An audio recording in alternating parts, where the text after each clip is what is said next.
하나님 말씀 이사야 10장 1절에서 4절입니다. 불의한 법령을 만들며 불의한 말을 기록하며 가난한 자를 불공평하게 판결하여 가난한 내 백성의 권리를 박탈하며 과부에게 토색하고 고아의 것을 약탈하는 자는 화 있을진저. 벌하시는 날과 멀리서 오는 환난 때 너희가 어떻게 하려느냐? 누구에게로 도망하여 도움을 구하겠으며 너희의 영화를 어느 곳에 두렸느냐? 포로된 자 아래에 구부리며 죽임을 당한 자 아래에 엎드러질 따름이니라. 그럴지라도 여호와의 진노가 돌아서지 아니하며 그의 손이 여전히 펴져 있으리라. 아멘. 법을 만들 수 있는 자리에 있는 사람은 이미 권력을 가진 사람입니다. 그럼에도 불구하고 더 많은 권력, 더 많은 재물, 더 많은 이득을 얻고자 법을 불이하게 만듭니다. 자기의 힘을 남용하는 것이죠. 법령을 만들고 별도로 불의한 말을 기록한다는 게 아니고 불의한 말로 법령을 만들었다 이 말입니다. 법조문 자체가 악하다는 거죠. 법을 만들 때는 여러분 많은 준비가 필요하죠.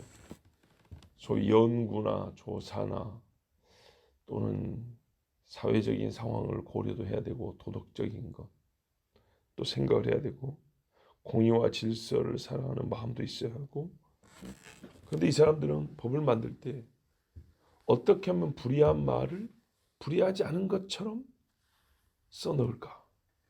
어떻게 하면 사람들이 눈치 못 채게 우리의 이익을 추구하고 그것을 이룰 수 있게 법을 만들까? 이런 연구를 한 거예요. 즉 불의한 말로 기록하여 법령을 만들었다는 것은 계획적 범죄에 속합니다. 그 자체가 범죄인데 매우 계획적인 범죄입니다. 고의적인. 그렇지 않아도 힘 있는 사람이 그 힘을 가지고 누구도 나무랄 수 없는 뭘까요? 법률 제정. 법률을 제정해버리면 사람들이 개인적으로 나한테 탓하기 어렵단 말이죠. 법을 갖고 얘기하니까. 그래서 법으로 자기의 이익을 취하겠다는 못된 마음으로 이미 가지고 있는 힘에 더하여 더 악을 행할 수 있는 힘을 가진, 그것도 정당함을 가장한 매우 계획적인 범죄를 저질렀어요. 그 결과를 보세요. 모든 이 열매를 보면 알죠. 2절에 가난한 자를 불공평하게 재판했어요. 당연히 이 불공평함이 계속 반복되면 사람들이 뭐랄까요? 저항을 하겠죠. 정당한 판결인 것처럼 가장을 해야 되는 겁니다. 그리고 공평하게 둔갑이 될 겁니다. 왜요? 법대로 했으니까. 네, 법대로. 근데 희한하게 법대로 하면 가난한 자들이 항상 불공평하게 판결을 당하는 거예요. 가난한 자의 권리를 박탈하고 그걸 부자에게 줘버렸어요. 과부들과 고아들 것을 힘들이지 않고 뺐습니다. 이 사람들은 원래 도와줄 사람들이었거든요. 그러니까 원래 법이란 거는 도와줄 리가 없는 자들을 보호하는 쪽으로 가야 되는데, 도와줄 이가 없는 그 상황을 이용해서 더 이득을 취하는, 상대의 약함을 이용해서 내가 더 강해지고 내가 더 많이 먹는, 그런데 이게 정당하게 보이는 그런 법을 만들어낸 거예요. 자, 법으로 보호해야 될 사람을 죽이는 법을 만들었으니 이 사람들 어떻게 해야 될까요? 죽어야 마땅하지요. 왜? 법으로 살려야 되는데 법으로 더 죽이게 됐으니까 그 법을 만든 사람은 죄값대로 그 법대로 자기들이 죽어야겠죠. 근데 이 땅에서는 말입니다. 누가 그것을 행할 수 있겠습니까? 이 땅에서는 누가 법을 잘못 만드는 국회의원이나 그 법 잘못된 대로 판결하는 재판관들을 벌할 수가 있겠습니까?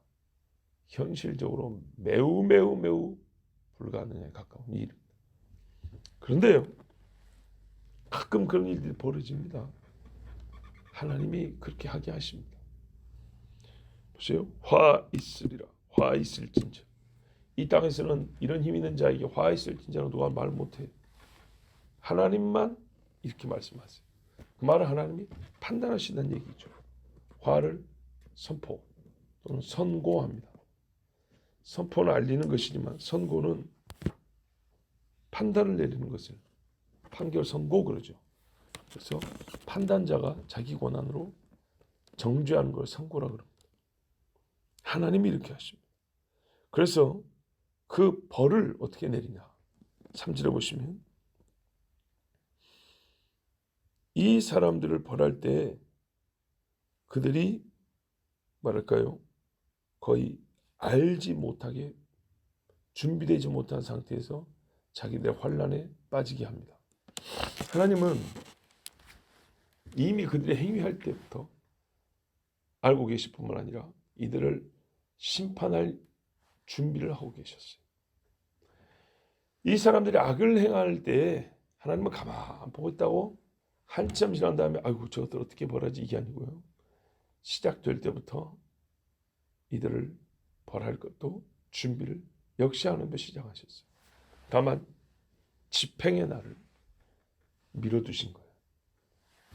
그런데 하나님은 이 일을 하고 있다는 걸 사람들이 알면 또 더 저항을 하겠죠. 뭐 좀 인간 편에서 말한다면 피해갈 궁리를 하고 준비를 하겠죠. 이게 불가능하게 하나님은요. 멀리서 준비를 하세요. 보이지도 않죠. 들리지도 않아요. 아수르가 그렇게 클 줄 누가 알았어요. 처음에 아수르는 조그맣게 시작했거든요. 죽었던 바벨론이 다시 일어날 줄 누가 알았어요. 히스기야 때 옛날 바벨론이 다시 일어나기 시작했거든요. 그때는 만만했어요. 조그만했어요. 그런데 불과 100년 지나고 나니까 바벨론이 엄청나게 커져버렸어요. 알아도 별 수 없지만 아예 모르게 그들이 감히 짐작할 수 없는 곳에서 하나님은 형벌을 준비하고 계셨어요. 그리고 예상하지 못한 때에 집행을 하셨어요. 자, 이 땅에 내릴 심판을 하늘에서 지금 준비하고 있습니다. 땅에 있는 사람은 하늘에 무슨 일인지 모릅니다. 도적같이 온다 그랬습니다. 그러니까 피할 수도 없습니다. 알아도 못 피하지만 더더욱이 피할 수가 없습니다. 이 악한 사람들이 도울 자 없는 자를 그냥 빼는 것도 아니고 죄인으로 만들어서 안 그래도 서러운데 죄인으로까지 만든 다음에 너는 죄인이니까 내놔 이런 식으로 선한 사람은 가난한 사람은 불의하게 만들고 자기들은 그 불의함을 벌하는 더 정당한 사람으로 만들면서 약한 자의 것을 뺏었으니 하나님이 이들을 벌할 때는 누가 도와주겠습니까? 도울 자가 없는 것이 하나님의 공입니다. 그냥 벌을 받는 게 아니라 아무 도움도 못 받고 버림받은 채 벌을 받게 합니다. 이 세상의 형무소는 말입니다. 누구는 또 교도소를 하겠죠. 교도가 가능도 하겠지만 1차적인 형무, 형의 책임을 자기 죄값을 치르는 곳, 그 형무소가 본질적인 의미입니다.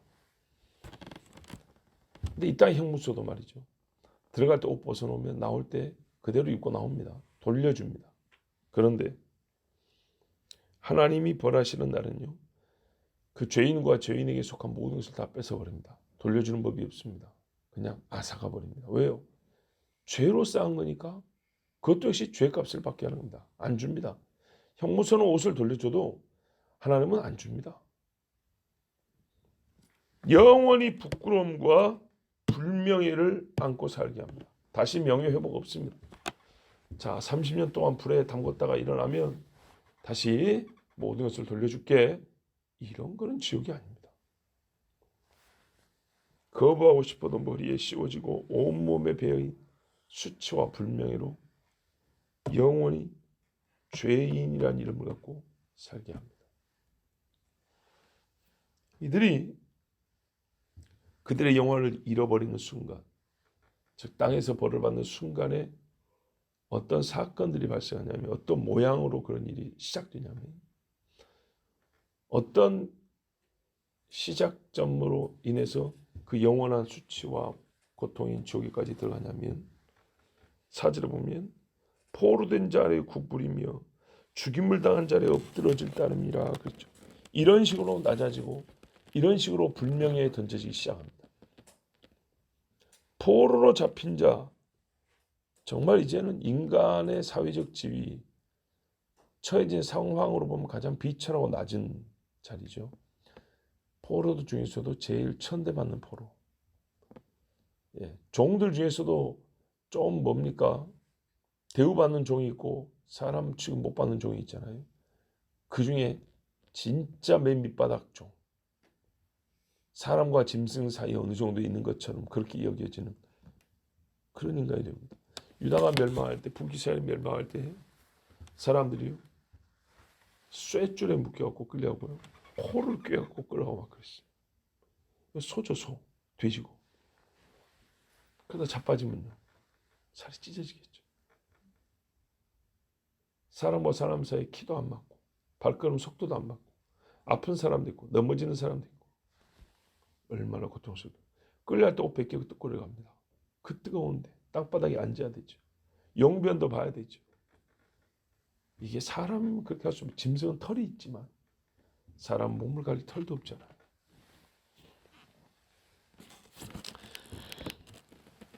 그 다음에 죽임을 당한 자 아래에 엎드려진다. 자, 목숨을 부지하려고 도망가는데 죽은 척하는 거죠. 그런데 시체들 속으로 들어가.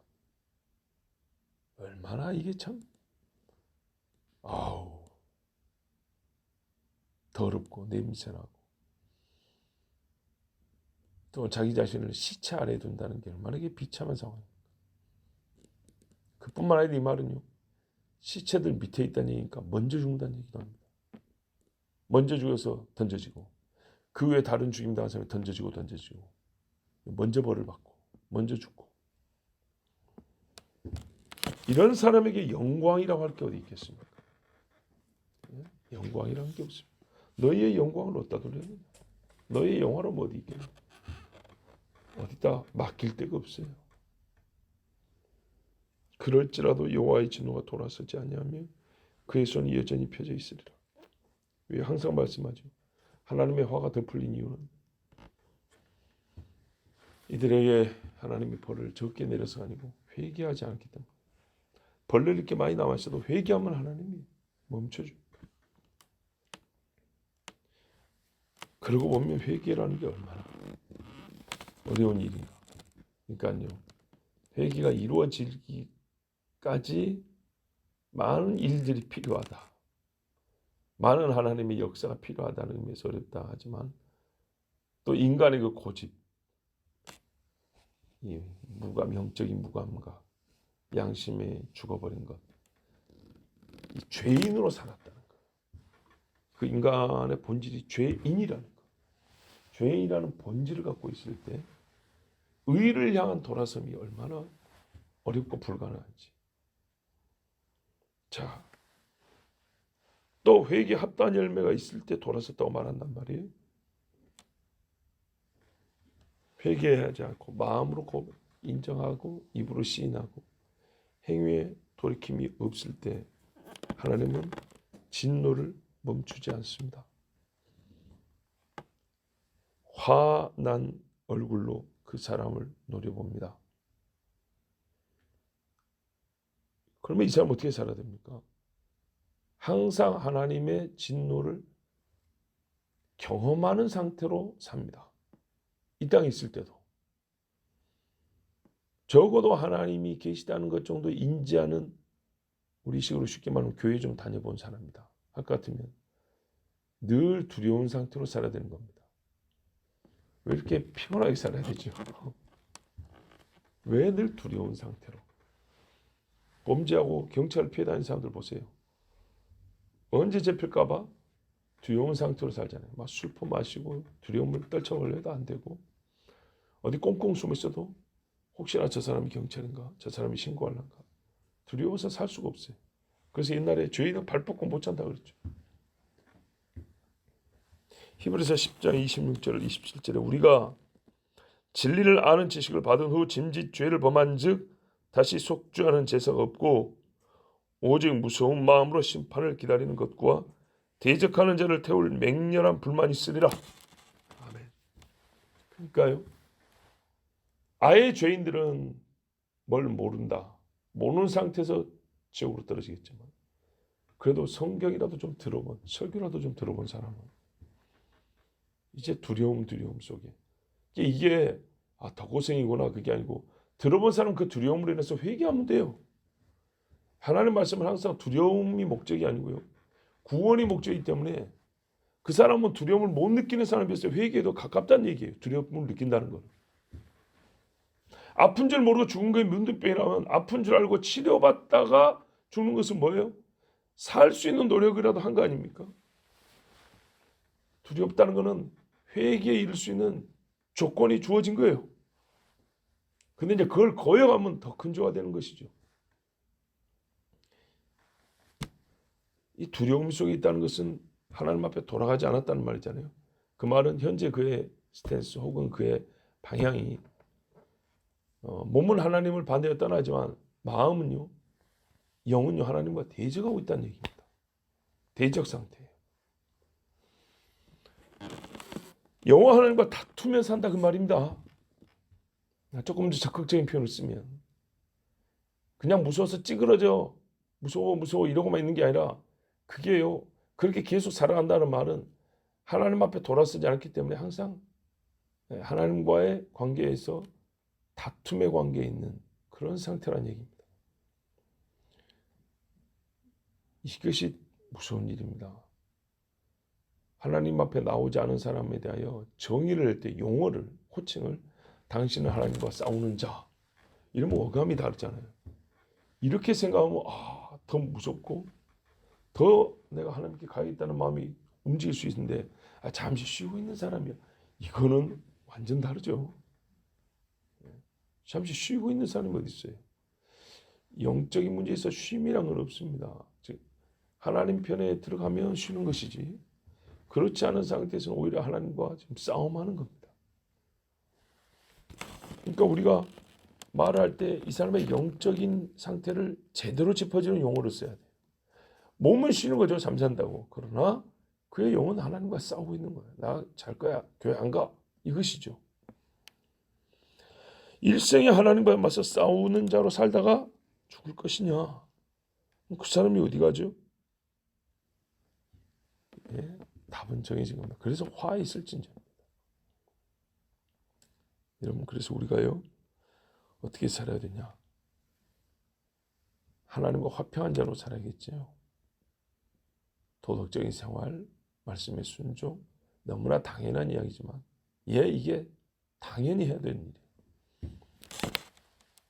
믿음이 있고 즉 회개하여 믿음을 가진 자이면 응당 하나님의 말씀을 따라 살아야 돼요. 이것은 도덕률 정도는 기본으로 포함하고 있는 하나님의 의로움, 하나님이 우리에게 요구하시는 의로운 삶이에요.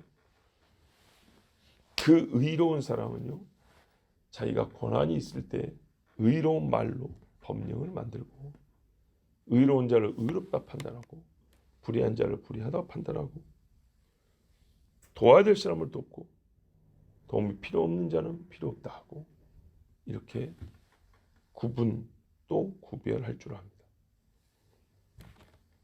우리가 하나님께 맞서는 자가 되지 않아야겠습니다. 세상의 어리석은 자가 이런 사람입니다. 그러면 죽은 사람들 중에 맨 아래에 있게 될 것입니다. 그러나 하나님께 맞서지 않냐고 하나님의 의를 사랑하고 위하여 산다면 산 사람들 중에서도 높은 곳에 있는 자가 될 것입니다. 기도하겠습니다. 아버지 하나님 감사합니다. 오늘도 우리를 사랑하셔서 여호와의 말씀을 주시고 우리를 하여금 또 다른 영적인 통찰을 갖게 하시며 삶을 바라보는 성경의 관점을 허락해 주셔서 감사합니다. 아버지, 우리가 준비된 악인들, 계획된 악행을 저지른 자가 되지 않게 하시고 항상 생각하여 주의 뜻을 이루는 의인들이 되게 하시며 죄를 회개하고 용서받을 뿐만 아니라 그랬으므로 더욱 하나님의 영광을 위하여 살아가는 자들이 되게 해 주시옵소서. 그리하면 주께서 우리에게 영광을 더하여 주실 것이지만 만일 하나님과 다투는 자가 된다면 어디 영광이 있겠습니까? 부끄러운 자 중에 부끄러운 자가 될 것입니다. 주님 앞에 부끄럽지 아니하고 주께서 우리를 부끄럽게 여기지 아니하고 기억하고 시인하는 이름들이 되기를 원하오니 주여 오늘 이 구원의 기회를 얻게 하시고 오늘 주님 앞에 죄를 고백하고 또한 여호와의 말씀에 순종할 이때를 놓치고 버리는 일이 없게 하옵소서. 우리를 사랑하시는 예수 그리스도 이름으로 기도하옵나이다. 아멘.